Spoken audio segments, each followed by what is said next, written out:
1953 से लेकर 1964 के दरमियान 3 बार ऐसे मौके आए जब करण सिंह के पास एब्सोल्यूट पावर आते आते रह गई। वो सदर रियासत थे इस दौरान, और कुछ अपॉर्चुनिटीज इस किस्म की बन रही थी कि कॉन्स्टिट्यूशनल ब्रेकडाउन हो रहा था और उनके पास एब्सोल्यूट पावर यानी constitutional authority, executive authority, high court को छोड़कर, जुडिशरी को छोड़कर बाकी तमाम अथॉरिटी जो प्राइम मिनिस्टर ने एक्सरसाइज करनी थी या चीफ मिनिस्टर एक्सरसाइज करता, वो एब्सोल्यूट करण सिंह के हाथ में आ जाती। जिस तरह से पिछले 5 साल में आप जम्मू कश्मीर में देख रहे हैं कि गवर्नर के पास एब्सोल्यूट अथॉरिटी है, चीफ मिनिस्टर कोई नहीं। ऐसा हो ना सका और करण सिंह उसको लेकर मायूस भी हुए। अगर ऐसा होता तो नेहरू की दुनिया भर में बदनामी हो जाती कि देखिए, एक इतने डेमोक्रेटिक और सेक्युलर क्रेडेंशियल के लीडर, उन्होंने जम्मू कश्मीर में वापस जो एक डोगरा बादशाहत है वो बहाल कर दी है। मेरा नाम जफ़र चौधरी है, आप मेरे साथ राजभवन की कहानियाँ सुन रहे हैं। आपकी फीडबैक आनी शुरू हुई बेशुमार। कुछ दोस्तों ने पिछले दिनों में मुझे कहा कि ये बातचीत आप जो कर रहे हैं ये राजभवन की कहानी कम लग के जो डोगरा परिवार की बायोग्राफी ज़्यादा लग रही है। अब मैं इसमें क्या कर सकता हूँ? मैं 1947 से लेकर 1967, 20 साल यानी 75 में से 20 साल हरी सिंह और करण सिंह ही कॉन्स्टिट्यूशनल हेड और हेड ऑफ द स्टेट थे। उनको निपटा लेंगे तो उसके बाद बाकी बात होगी। लेकिन जो आज का एपिसोड है, ये मेरे ख्याल से यहाँ पे हम करण सिंह पे कंक्लूड कर पाएंगे और उसके बाद राजभवन की कहानी जो है वो आगे अपने प्रोसेस के मुताबिक आगे बढ़ेगी। एक एपिसोड में मैंने पहले बात की थी कि जो 8 और 9 अगस्त 1953 की दरमियाना रात थी जिसमें शेख अब्दुल्ला को डिसमिस करके अरेस्ट कर दिया गया था, उस रात बख्शी गुलाम मोहम्मद को दावत दी थी करण सिंह ने कि आप प्राइम मिनिस्टर बनिए, क्योंकि नेहरू ने फैसला किया था कि बख्शी ही प्राइम मिनिस्टर बनेंगे। अब बख्शी डर गए, वो प्राइम मिनिस्टर बनने के लिए तैयार नहीं थे। उन्होंने कहा कि मैं तब तक प्राइम मिनिस्टर नहीं बन सकता जब तक आप शेख को हिरासत में लेकर जेल में नहीं डाल देते। बख्शी को इस बात का पता था कि शेख अब्दुल्ला खुलेआम कश्मीर में घूमते रहें और वो प्राइम मिनिस्टर बनकर उनका बैठना जो है वो मुमकिन नहीं होगा। लेकिन नेहरू की हिदायत है वो बड़ी क्लियर थी कि शेख को सिर्फ ओहदे से डिसमिस करना है, उनको अरेस्ट नहीं करना है। अब ये आपके पास एक कॉन्स्टिट्यूशनल सिचुएशन है, बड़ी बन गई गंभीर, कि आप इसको ओवरकम कैसे करेंगे।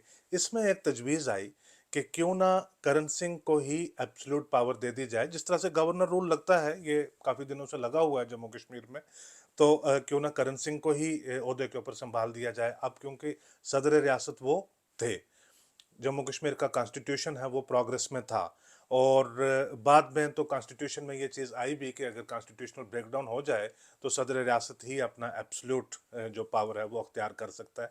लेकिन ये हो ना पाया। इसके ऊपर जो उस रात को उस साजिश में सारे लोग जो शामिल थे, क्या वो श्रीनगर में थे या दिल्ली में थे, उन्होंने कहा कि ये बेहतर नहीं रहेगा, बख्शी को ही तैयार करना पड़ेगा कि वही प्राइम मिनिस्टर बने।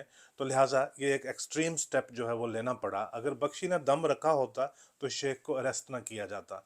बख्शी ने दम नहीं रखा तो फिर सुबह 4 बजे शेख को अरेस्ट करके बख्शी को कंफर्मेशन दी, तब वो ओथ लेने के लिए तैयार हुए। ये एक छोटा सा वाकया था, इसमें कोई लंबी इतनी ज़्यादा दास्तान नहीं है, लेकिन एक बड़ी दिलचस्प कहानी है, वो आगे जाके आती है। ये बात है 1963 की। 1963 के शुरुआती दिनों में अब जो बख्शी गुलाम मोहम्मद हैं उनको बतौर prime minister of Jammu and Kashmir 10 साल पूरे हो चुके हुए थे। कुछ चीज़ें वो बहुत बेहतरीन तरीके के साथ समझ रहे थे और उनकी वजह से वो बेचैन हो रहे थे, उनके जहन में एक कशमकश है वो चल रही थी। बतौर एडमिनिस्ट्रेटर उनकी बहुत तारीफ़ें होती थी। उनके दौर में डेवलपमेंट बहुत बेहतरीन हुई। मरकज़ के लोग भी उनसे बहुत खुश थे क्योंकि उन्होंने जो है मरकज़ की पकड़ जम्मू कश्मीर में अपने हाथों के साथ जो है मजबूत करवाई। जो भी चीज़ मरकज़ ने यहाँ पे पकड़नी चाहिए वो बख्शी ने उसको फैसिलिटेट किया। अच्छे डायनेमिक लीडर थे। लेकिन अब 10 साल हो गए थे। एक एंटी इनकम्बेंसी भी एक चीज़ का नाम होता है, और जितने उनके डेवलपमेंट के चर्चे थे, जितने उनकी एडमिनिस्ट्रेशन के चर्चे थे, एडमिनिस्ट्रेटिव एक्यूमेंट के चर्चे थे, उतने ही अब जो करप्शन के चर्चे हैं वो इन सारी चीज़ों को ओवरशैडो करने लगे थे। अब बख्शी को ये एहसास होने लगा था कि कहीं ऐसा ना हो कि अचानक एक एम्बैरेसिंग सिचुएशन में उनको एग्जिट करना पड़े। तो लिहाजा एक सियाने पॉलिटिशियन की तरह वो अब अपॉर्चुनिटीज़ देख रहे थे कि मूव ऑन किस तरह से किया जाए। तो जम्मू में जब बजट सेशन ख़त्म हो रहा था, उसमें उन्होंने यानी मार्च के महीने में गालबन उन्होंने तकरीर की, और तकरीर करके कुछ कुछ तो उन्होंने इंडिकेशन दी कि वो इस तरह से करना चाहते हैं। कुछ महीनों के बाद क्या हुआ कि उनको एक उसमें एक मौका मिल गया कि जिस मौके की वो तलाश में थे कि क्या तरीकाकार अख्तियार करके निकला जाए। मौका ये मिल गया कि कामराज कांग्रेस के एक बहुत बड़े सीनियर लीडर थे और वो सोचते थे कि कांग्रेस को जो है मजबूत किस तरह से किया जाए। मुल्क में कुछ 3 ऐसी जगह थी जहां पे लोकसभा के बाई इलेक्शन हुए थे और 3 की तीनों सीटें कांग्रेस हार गई। इसके ऊपर कांग्रेस के अंदर जो है मंथन हुआ, फिक्र हुई, गौर हुआ। तो कामराज ने एक फार्मूला दिया। उन्होंने कहा कि ऐसा करते हैं कि ऑर्गेनाइजेशन को अटेंशन बहुत कम मिल रही है। जो सीनियर लीडर्स हैं, जो मरकजी वजीर बनकर बैठे हुए हैं या चीफ मिनिस्टर्स बनकर बैठे हुए हैं, वो अपना इस्तीफा दे दें और वो अपना टाइम जो है वो ऑर्गेनाइजेशन को डिवोट करें। और जो यंगर जनरेशन के लोग हैं उनको सेंट्रल मिनिस्टर बनाया जाए और चीफ मिनिस्टर वगैरह बनाया जाए। इस तरह से सरकारों में, क्या वो सेंट्रल गवर्नमेंट हो या स्टेट गवर्नमेंट्स हैं, उनमें एक नई नई तवानाई आ जाएगी और जो पार्टी है, ऑर्गेनाइजेशन है, उनमें तजर्बा वापस आ जाएगा। अब ये फार्मूला एप्लीकेबल था सिर्फ जहां पे कांग्रेस पार्टी की सरकारें थी। जम्मू कश्मीर के अंदर सरकार थी नेशनल कॉन्फ्रेंस की, जिसके उस वक्त लीडर थे बख्शी गुलाम मोहम्मद। तो ये जम्मू कश्मीर पे अप्लाई नहीं होता था, ना ही बख्शी के ऊपर ज़ाती तौर के ऊपर अप्लाई होता था। लेकिन आपने पिछले 2-3 एपिसोड में सुना होगा कि पासिंग रेफरेंस में मैंने बताया कि जम्मू कश्मीर में बख्शी के अंदर नेशनल कॉन्फ्रेंस की गवर्नमेंट इस तरह से बिहेव कर रही थी जैसे वो कांग्रेस का ही एक यूनिट हो लेकिन किसी दूसरे नाम से जाना जा रहा हो। तो बख्शी ने भी अपना माइंड बना लिया कि मैं भी कामराज प्लान के अंडर इस्तीफा दे दूंगा। अब बख्शी के जहन में मोटे तौर के ऊपर क्या चीज़ें थी कि भी वो एम्बैरस होकर उनसे जम्मू कश्मीर की गद्दी छुड़वाई जाए, इससे बेहतर है कि वो एक शहादत दें, सियासी शहादत, और वो खुद ही स्टेप डाउन कर जाएं और उनको अप्रिशिएट किया जाए। दूसरी चीज़ जो थी, ये वो चाहते थे कि वो मरकज में चले जाएं और कांग्रेस पार्टी में उनको नेशनल लेवल के ऊपर एक बहुत बड़ी पोजीशन मिल जाए। इसकी भी एक बहुत बड़ी बैकग्राउंड है। 1947 के इमीडिएटली बाद जब शेख अब्दुल्ला ने एक्सेशन को पूरी तरह से सपोर्ट किया था, लेजिटिमाइज किया था, दुनिया की कई कैपिटल्स में जाकर, यूनाइटेड नेशन में जाकर कई घंटों की तकरीरें करके कहा था कि मैं एक बड़ा मुसलमान लीडर हूँ।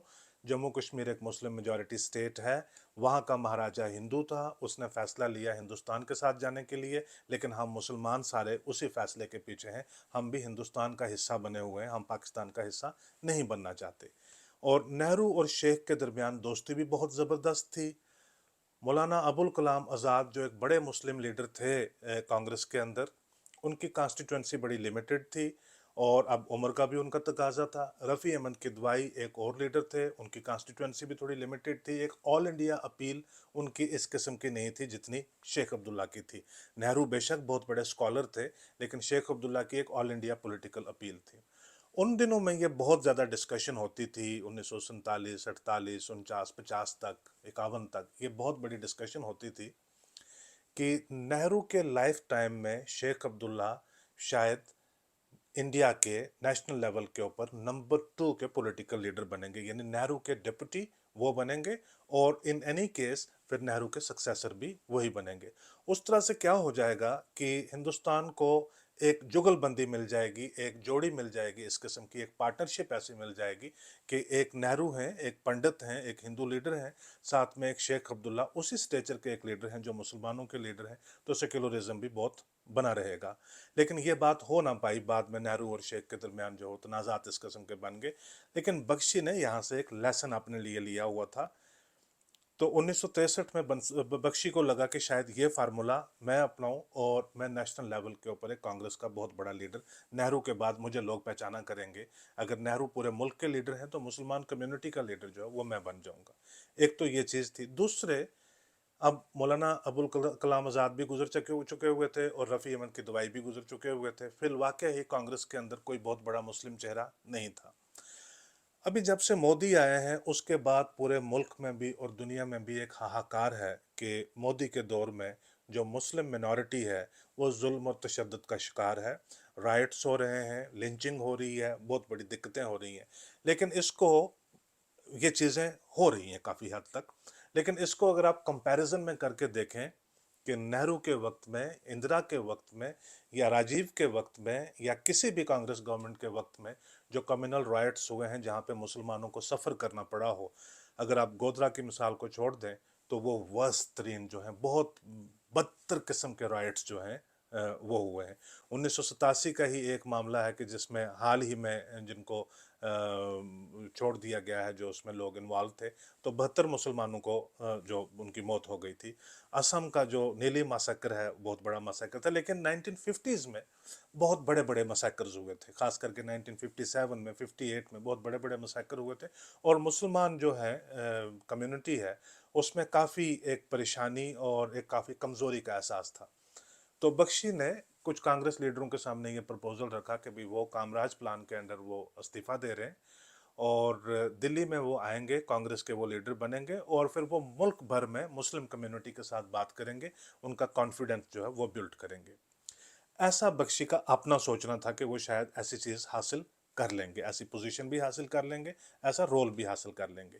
اسی جذبات میں آ کر، اسی طیش میں آ کر سپٹمبر 1963 کی یہ بات ہے کہ انہوں نے اب جو صدر ریاست ہیں ان کے ساتھ بھی بات کر لی، اور جی ایم صادق جن کو وہ اپنا سکسیسر بنانا چاہتے تھے ان کے ساتھ بھی بات کر لی. اور کشمیر میں اب یہ بات عام ہو گئی کہ بخشی غلام محمد کامراج پلان کے انڈر ریزائن کرنے والے ہیں.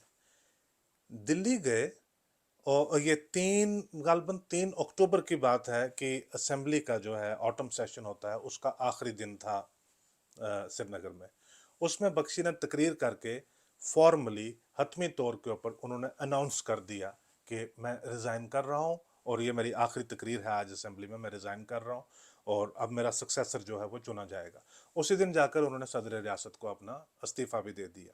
دوسرے دن دلی گئے. دلی میں جا کر انہوں نے ساری چیز ٹٹول کر دیکھی کہ جو فارمولا وہ اپنے ذہن میں لے کر بیٹھے ہوئے تھے، اس کی ایکسیپٹیبلٹی، اس کا خریدار دلی میں کوئی تھا ہی نہیں. کسی ایسے پوزیشن کے اوپر، عہدے کے اوپر اس کو فائز کرنے کے لیے امیجیٹلی دلی کے اندر کوئی پلان نہیں تھا.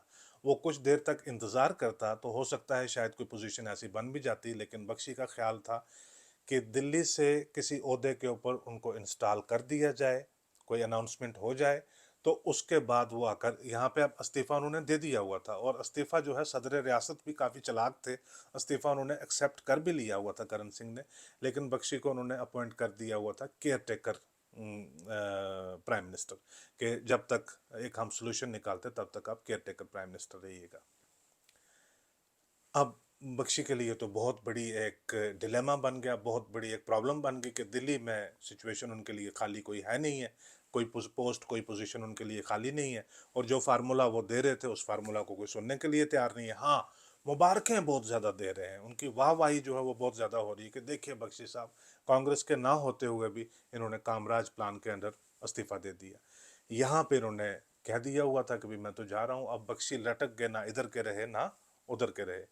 یہاں پہ جب آئے کشمیر میں واپس تو بہت ساری باتیں ہونے لگی، تو بخشی کے ذہن میں ایک نیا فارمولا جو ہے وہ آیا کہ وہ پرائم منسٹر ہی رہیں گے اور صدر ریاست سے بات کریں گے کہ بھی آپ مجھے واپس بحال کر دیں. اب استعفیٰ ایکسیپٹ ہو گیا ہوگا تو آپ واپس کیسے بحال کر دیں گے، کہ وہ پرائم منسٹر ہی رہیں، لیکن صادق کو اپوائنٹ کر دیں وہ ڈپٹی پرائم منسٹر، اور ہوم ڈپارٹمنٹ بھی، جنرل ایڈمنسٹریشن بھی، باقی بھی جو اہم ڈپارٹمنٹ ہیں وہ صادق کے پاس رہیں گے.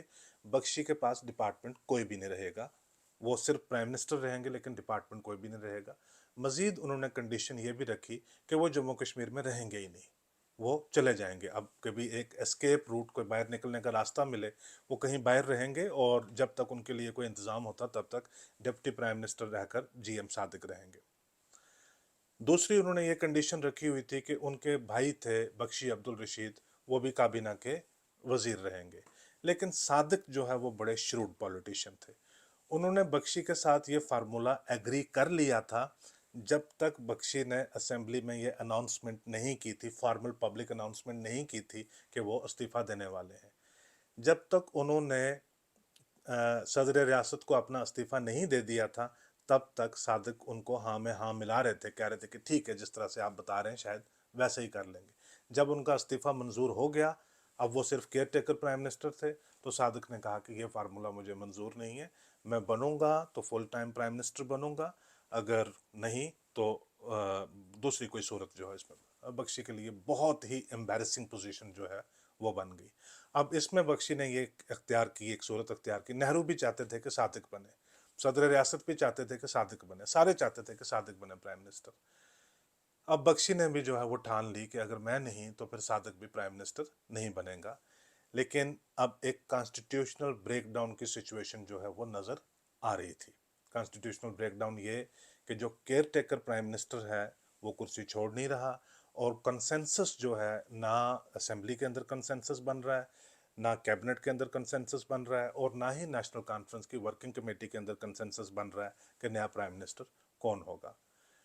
उसमें सदर रियासत ने, अब क्योंकि जम्मू कश्मीर का कॉन्स्टिट्यूशन जो है वो बन चुका हुआ था, उन्होंने उसकी सेक्शन 92 निकाली, उसकी कॉपी को जो है वो फोटोस्टेट करवाया, साथ में अपना एक तफसीलन उन्होंने एक प्रपोजल लिखा और लिख के उन्होंने वो प्राइम मिनिस्टर को भेजा। उसमें पहले बताया कि सूरत हाल इस वक्त कितनी एम्बेरसिंग जम्मू कश्मीर में बनी हुई है। प्राइम मिनिस्टर ने इस्तीफ़ा दिया हुआ है लेकिन कुर्सी नहीं छोड़ रहे, नए प्राइम मिनिस्टर को हम इलेक्ट कर नहीं पा रहे हैं। आपने भी बड़ी मुदाखलत की, मैंने भी बड़ी मुदाखलत की, लेकिन सूरत हाल बन नहीं रही है कि हम ये चुन पाएँ कि नया प्राइम मिनिस्टर कौन है। बहुत तफसीलन लंबा चौड़ा उन्होंने जो है एक प्रपोजल जो है जो नोट है वो उन्होंने लिखा। आखिर में लिखा कि मैं आपको वैसे बताना चाहता था कि जो जम्मू कश्मीर का कॉन्स्टिट्यूशन है उसमें यह भी गुंजाइश है कि अगर इस किस्म का कॉन्स्टिट्यूशनल ब्रेकडाउन हो जाए और कोई कंसेंसस ना बने कि प्राइम मिनिस्टर कौन होगा, तो सेक्शन 92 ये कहती है कि सदर रियासत जो है वो सारी पावर्स अख्तियार कर सकता है, वो सारी पावरें आपस में ले सकता है, अपने अपने पास वो ले सकता है। तो लिहाजा अगर आप एडवाइस कर दें तो क्यों ना फिर ये मैं अख्तियारात सारे मैं खुद ही ले लूँ, अपने पास ले लूँ, और सदर रियासत जो है वो एब्सोल्यूट रूलर बन जाएगा। ये दूसरी वो अपॉर्चुनिटी थी जो करण सिंह को नज़र आ रही थी कि वो सदर रियासत बन सकते। अब वो डॉक्टर भी बन चुके हुए थे, डॉक्टर करण सिंह, कि वो सदर रियासत के पास एब्सोल्यूट रूल जो वो आ सकता है। जिस तरह से ये चल रहा है, पिछले 5 साल से चल रहा है। ये जब तफसील नेहरू ने पढ़ी तो नेहरू थोड़े सारे नाराज़ हो गए। वो थे बहुत सोफिस्टिकेटेड, हाईली सोफिस्टिकेटेड लीडर थे नेहरू। गुस्से के साथ बात नहीं करते थे, कोई तल्ख अल्फाज वो इस्तेमाल नहीं करते थे। लेकिन उन्होंने कहा यार सोल्यूशन ये निकालना था कि नया प्राइम मिनिस्टर कौन बने, और सोल्यूशन आप ये निकाल रहे हो कि ये कैसे हो सके। फिर इनको तफसीलन एक जो है और बयान देकर वजाहत करनी पड़ी। इन्होंने कहा कि नहीं, मेरी इंटेंशन ऐसी नहीं थी, मैं अपने लिए ज़ाती लालच नहीं कर रहा था, लेकिन सूरत हाल मुझे अपने सामने इस तरह से नज़र आ रही थी तो मुझे लगा शायद ऐसा कर लेना पड़ेगा। अब वाकया सूरत थी भी ऐसी कि कुछ हो नहीं पा रहा था।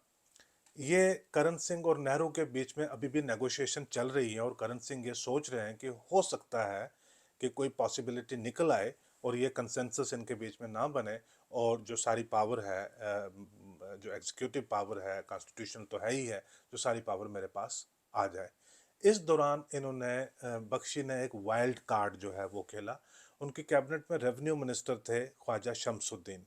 उन्होंने लोगों को इकट्ठा किया और उनका एतमाद ले लिया, जो एमएलएज हैं उनका जो है वो कंसेंसस बिल्ड कर लिया कि अगर बख्शी नहीं, सादिक भी नहीं, तो ख्वाजा शमसुद्दीन को जो है वो प्राइम मिनिस्टर बना लेते। तो फिर गालबन 12 या 13 अक्टूबर को ओथ हुई और उसमें ख्वाजा शमसुद्दीन प्राइम मिनिस्टर बन गए। ये दूसरी बार ऐसा था कि जब करण सिंह एब्सोल्यूट रूलर बनते बनते रह गए। जो तीसरी बार का वाकया है वो इससे भी ज़्यादा दिलचस्प है। इसी साल की बात है, 1963 की बात है कि दिसंबर के महीने में एक बहुत बड़ी मैसिव क्राइसिस जो है वो इरप्ट हो गया कश्मीर में। जो हज़रत बल ज़ियारत है वहाँ पे होली रैलिक के प्रॉफिट मोहम्मद सल्लल्लाहु अलैहि वसल्लम का एक रैलिक, उनकी एक निशानी जो उस ज़ियारत के अंदर कई 100 साल से रखी हुई है, अचानक से पता चला कि 27 दिसंबर को कि वो वहाँ से गायब हो गई। उसके रेपरकशन जो हैं वो सिर्फ कश्मीर वैली तक लिमिटेड नहीं थे, उसके रेपरकशन जो हैं वो ग्लोबल रेपरकशंस भी हो सकते हैं। यही प्रॉब्लम है कि एक मुस्लिम कम्युनिटी को लेकर दुनिया में जितनी भी ताकतें डील करती हैं कि उनका अगर रिलीजियस अफेयर में कोई इशू बन जाता है तो मुस्लिम्स अक्रॉस द वर्ल्ड उसमें इन्वॉल्व हो जाते हैं, वो मामला फिर वो लोकलाइज नहीं रहता। लेकिन जम्मू कश्मीर में सिचुएशन वैसे ही बहुत ज़्यादा सेंसिटिव थी। सेंसिटिव ये कि अगर वो क्राइसिस इस किस्म का बन जाता कश्मीर में, पाकिस्तान उसको बहुत बुरे तरीके से इंटरनल सिक्योरिटी के पॉइंट ऑफ व्यू से भी एक्सप्लॉइट कर सकता था, और दुनिया में जितनी मुस्लिम कंट्रीज़ हैं उनको भी इंडिया के ख़िलाफ़ इंसाइट कर सकता था, प्रोवोक कर सकता था। लिहाजा नेहरू इसको लेकर बहुत नर्वस हो गए हुए थे कि इस मामले को कैसे रिजॉल्व किया जाए। तो उनके एक ट्रस्टेड लेफ्टिनेंट, पहले भी मैंने उनके बारे में बात की, जो इंटेलिजेंस ब्यूरो के चीफ थे BN मलिक, उनको उन्होंने इंचार्ज बना के भेज दिया कश्मीर के, you will be the chief investigator, अब जाके फाइंड आउट कीजिए। किसी तरीके से वो मौसम, बहुत चीज़ें हो रही थी उन दिनों में कि एक तो ये होली रैली वहाँ से गायब, पूरी कश्मीर वैली में मैसिव प्रोटेस्ट्स और डेमोन्स्ट्रेशंस, लोग आग लगा रहे हैं, बुरी हालत, चौकों में, चौराहों में तकरीरें हो रही हैं, सारा कुछ हो रहा है। और वो जो पेंट अप एंगर, यानी मैंने एक दिन आपको बताया था कि जिस दिन शेख अब्दुल्ला अरेस्ट हुए थे 9 अगस्त 1953 को, तो 46 लोग जो हैं वो सरकारी गोली में मारे गए थे, जो प्रोटेस्ट कर रहे थे शेख अब्दुल्ला की हिमायत में। और फिर वैली को कंट्रोल करते करते करते कितने साल लग गए। ये 1963 में कश्मीरियों को एक फिर से एक अपॉर्चुनिटी मिल रही थी कि जो शेख का वो तब का एंगर है उसको अब वो निकालना चाहते थे। पाकिस्तान के एलिमेंट भी ऑब्वियसली इसमें इन्वॉल्व हो जाते थे। अब जम्मू कश्मीर में जम्मू सूबा के भी मुसलमान इसमें शामिल हो रहे थे, क्योंकि अब ये सिर्फ पॉलिटिकल मामला नहीं था, ये रिलीजियस मामला था। तो मरकज़ से होम मिनिस्टर और होम सेक्रेटरी, मुख्तलिफ किस्म के जितने ऑफिसरान हैं वो सारे आते जा रहे थे कश्मीर में।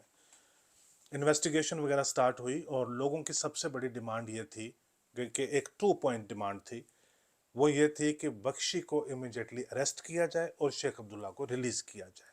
वो सिंबॉलिक था बहुत ज़्यादा, क्योंकि बख्शी शुरू से 1953 से भी पहले से बख्शी एक ऐसी फिगर होकर इमर्ज हुआ था कश्मीर में कि ये एब्सोल्यूट प्रो इंडिया लीडर है। और शेख अब्दुल्ला, आप एक इंडियन पर्सपेक्टिव से 1963 में कह सकते हैं कि वो एंटी इंडिया लीडर था, सेपरेटिस्ट लीडर था। तो इस बाइनरी के बीच में, इस एक कॉम्पिटिटिव जो पर्सनैलिटी है इसके बीच में, ये चीज़ वाजिया थी कि एक चैलेंजिंग चीज़ थी कि लोग कहते थे कि 3 चीज़ें हैं। एक तो ये कि ये होली रैलिक जो है इसको बरामद किया जाए और वापस रिस्टोर किया जाए।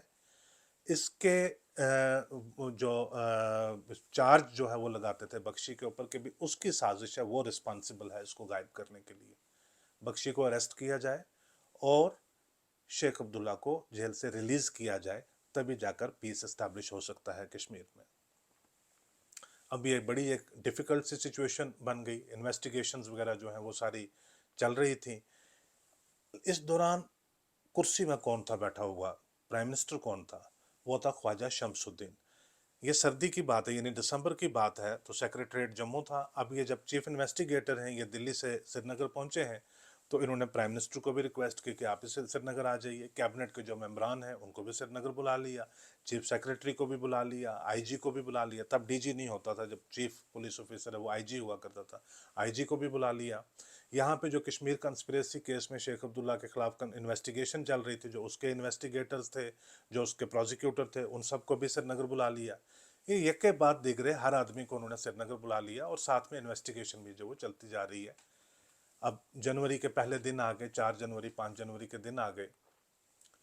ये इन्वेस्टिगेटर कहते हैं, होम सेक्रेटरी भी कश्मीर में आ रहे हैं, बड़े बड़े ऑफिसरान जो हैं वो कश्मीर में आ रहे हैं, आर्मी के बहुत बड़े ऑफिसर भी आ रहे हैं, आर्मी को अलर्ट के ऊपर रखा हुआ है। बहुत ही पेचीदा सिचुएशन जो है वो बनी हुई है। इनने अचानक से देखा कि भी बाकी सब लोग तो कश्मीर में हैं, लेकिन सदर रियासत कहाँ है? प्राइम मिनिस्टर भी वहाँ पे, शमसुद्दीन भी आगे हुए थे। अब आपने अंदाज़ा लगाया होगा कि भाई लोगों की डिमांड क्या थी कि होली रैलिक को रिकवर किया जाए जैसे कैसे भी है, शेख अब्दुल्ला को रिलीज़ किया जाए और बख्शी को अरेस्ट किया जाए। इसमें अब प्राइम मिनिस्टर शमसुद्दीन की हैसियत क्या थी? उनकी ये हैसियत थी कि वो एक बंगले के अंदर बंद थे और सबको इस बात का ख़तरा था कि अगर वो बंगले से बाहर निकले तो उनकी लिंचिंग हो जाएगी। कि एक तो वो बेचारा शरीफ आदमी था, उसको ज़बरदस्ती प्राइम मिनिस्टर इंस्टॉल किया गया था और लोग कतई किसी सूरत में जो है वो उसको एक्सेप्ट करने के लिए, इस वजह से ये जो है इस इंसिडेंट की वजह से एक्सेप्ट करने के लिए तैयार नहीं थी। ऐसी सूरत में क्या होता है कि अगर आप चेंज ऑफ गार्ड करें, किसी नए को आप नए एडमिनिस्ट्रेटर लगाएं, तो कम से कम आपकी जो एडमिनिस्ट्रेटिव जो पैरालिसिस है उससे तो आप बाहर निकलते हैं और लोगों में भी थोड़ा सा एतमाद होने लगता है कि वाकई ही गवर्नमेंट ने कोई बहुत बड़ा एक्शन इसमें लिया है। इस दौरान प्राइम मिनिस्टर नेहरू ने रेडियो ब्रॉडकास्ट में जो है कश्मीर के लोगों के साथ वादा किया कि ये मेरा सोलम कमिटमेंट है आपके साथ कि होली रैलिक ढूंढ लिया जाएगा और उसको हजरत बल ज़ियारत पर रिस्टोर कर दिया जाएगा। सारी डेवलपमेंट्स हो रही हैं, सब लोग कश्मीर में इकट्ठे हो रहे हैं, लेकिन सदर रियासत वहाँ पे नहीं है। ये इन्वेस्टिगेटर जो हैं इन्होंने पता लगाया कि सदर रियासत कहाँ पे हैं, तो पता चला वो दिल्ली गए हुए हैं, बजाय कश्मीर आने के वो दिल्ली गए हुए हैं।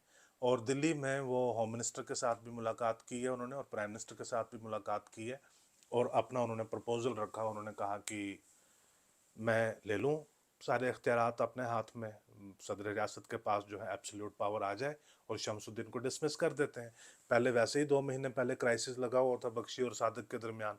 अब उसको रिजॉल्व करने का ये क्राइसिस एक बहुत बेहतरीन तरीका है कि शमसुद्दीन को जब हम फायर करते हैं तो बख्शी भी रिलीव्ड और सादिक भी रिलीव्ड, एब्सोल्यूट पावर मेरे पास आ जाएगी। जब तक हालात ठीक नहीं होते तब तक मैं सदर रियासत बनकर रहूँगा। सदर रियासत तो वो थे इन एनी केस, लेकिन एब्सोल्यूट जो रूल है वो उनके पास, जिस तरह से गवर्नर रूल होता है, एब्सोल्यूट रूल जो वो उनके पास आ जाए। और उसके बाद हम इलेक्शन करवाएंगे, इलेक्शन के बाद में जिसके पास अच्छे नंबर आएंगे तो वो बन जाएगा। अब इलेक्शन उसी साल पहले जो है वो कुछ महीना पहले हुए हुए थे। नई गवर्नमेंट जो है वो मतलब 1 साल पहले ही इलेक्शन हुए थे। अभी मतलब साल 1.5 साल ही गवर्नमेंट को बने हुए हुए थे। तो फॉर सम रीजंस किसी तरीके से नेहरू समवट इस चीज़ के ऊपर एग्री हो गए, और होम मिनिस्टर भी इसके ऊपर एग्री हो गए।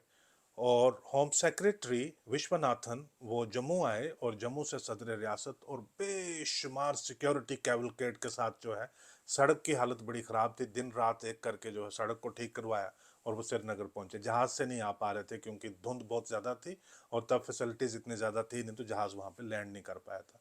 श्रीनगर पहुंचे तो वहाँ पे माहौल ऐसा बन गया कि भी प्रस्ताव सामने आ गया। कहते जी क्या करना, तारीख निकालें, ये टेक ओवर करेंगे, सदर रियासत जो है ये टेक ओवर करेंगे और ये एब्सोल्यूट रूलर बन जाएंगे। ये वो प्राइम मिनिस्टर का ओहदा भी संभाल सकते थे, या सदर रियासत ही अपने पास सारे अख्तियारात जो है वो ले लेते। उस वक्त कुछ 2-4 लोग थे जो प्रिंसिपली इस सारी चीज़ में इन्वॉल्व थे। उन्होंने दिल्ली में बात की, उन्होंने कहा ये तो मल्टीपल चैलेंज हो जाएगा हमारे लिए।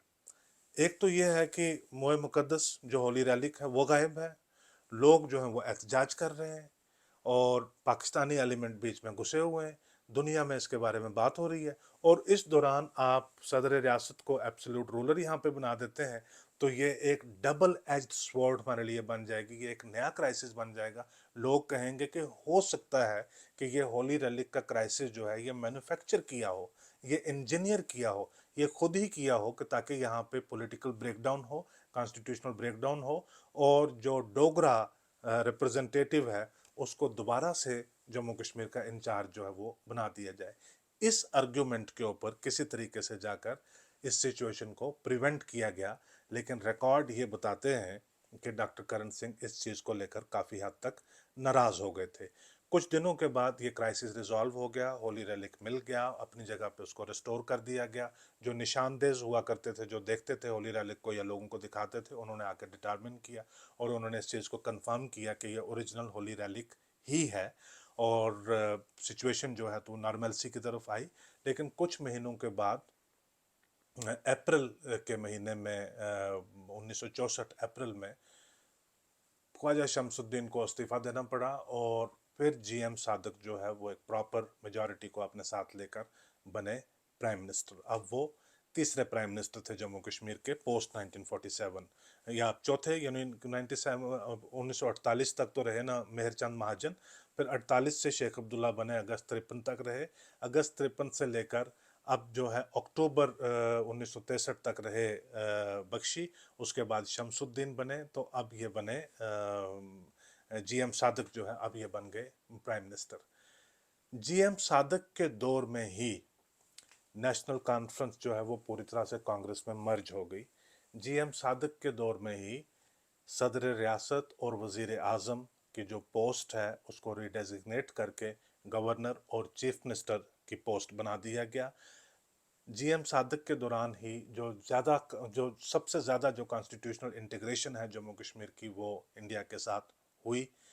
क्या क्या इंटरेस्टिंग चीज़ें हुई, और राजभवन का रोल जो है वो किस तरह से रहा, राजभवन में सदर रियासत को तब्दील करके गवर्नर कैसे बनाया गया। अगले एपिसोड तक आप जुड़े रहिए, उसमें आपके साथ इसके बारे में बात होगी। आज का एपिसोड देखने के लिए हमेशा की तरह बहुत शुक्रिया।